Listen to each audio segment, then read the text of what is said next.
advertisement.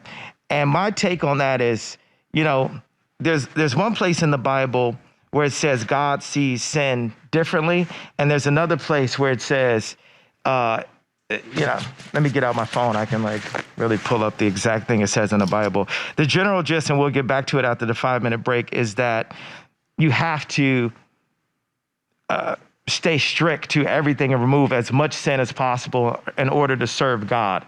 And when people look at pornography, when a grown man is looking at a grown woman have sex on camera, you're still looking at someone's daughter, and you're looking at a lot of times someone that is the product of pedophilia. So people will engage in going to strip clubs or looking at pornography, but then the moral compass is like, oh my God, look at the pedophiles.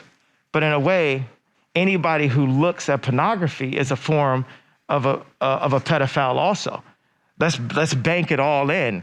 It's very simple. We're not going to be talking about all this moral code and these standards right here. It's either Christ said so or Christ said no on serving this mission at the time. So we have a mission right now to save our families from social media, from Zionist control, and bring Jesus Christ back to the forefront. And we're protected. You know, I don't have security. My security is the angels. My security is the fact that I didn't load up pornography last night. And I said, this addiction is going to have to flee from me. You know, this addiction since I was 5 years old that has destroyed my mom and my dad's family, that destroyed my family. Like, when I take full accountability for the destruction, like, of my marriage, I'll point at the liberals and say, you took my wife from me. You know what took my wife from me? The fact that I was married to this beautiful person, but I felt like it wasn't enough. I felt like I still needed to look at pornography. In some way, I'd say to her, well, stop making these images, stop breaking the internet. You know, that original term comes from my ex-wife actually having a nude photo that I didn't know about, that someone used her and put her on a magazine. But there's somewhere where she's like, well, if my husband is looking at this, I still want to be like the girls that are doing this. And this becomes people reliving the traumas, pushing the addiction. The pornography industry is not even a big industry. It's like less than $10 billion, right? So that means that it's not used for prosperity, it's used for disparity. By the way, George Orwell wrote in 1984, and he'd been the #2 guy in PSYOPs for OSS, and ran propaganda for the British government, but he found out that he didn't like Hitler, but he found out that they were actually manipulated and created him. He didn't like the communists. He'd been one of them. He found out the British intelligence had actually created that and done that. And he explained in 1984 that pornography is something to destroy families, destroy our souls, and get us to commit. He wasn't even a big Christian, but get us to debase ourselves so that they could control us. Absolutely. You got alcohol and pornography are these legal drugs. The Balenciaga situation. You made a great point during a break earlier about how they just need a new devil, but that's a devil to distract us from the fact that we become the devil. But that's kind of what you said. Can you repeat that?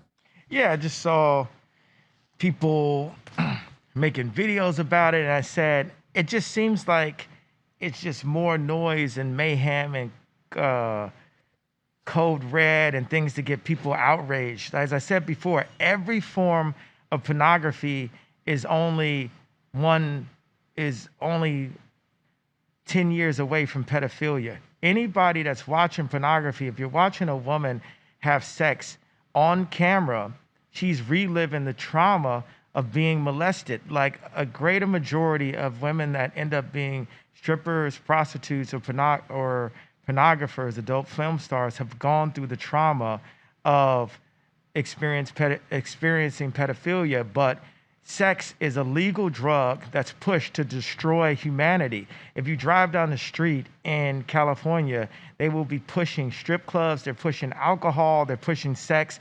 This is like, so for people to have this moral code about pedophilia, but no moral code about strip clubs, pornography, and the sex industry, it's not what the Bible says. The Bible says that all of that is wrong. Balenciaga, though, you were going to, I mean, just overall, what do you, because obviously you were with a lot of fashion brands, and now all the stuff's come out. It's almost like they did this on purpose as a PR stunt. I think so. You know, I'm friends with the head designer, and I believe that it was a setup. I think it was a hit job. And now all of a sudden, everyone is so outraged and focused on Balenciaga, but then we're still aborting our kids. We're still fornicating. We're still killing each other. We're still listening to music that promotes that. But we don't wear Balenciaga now.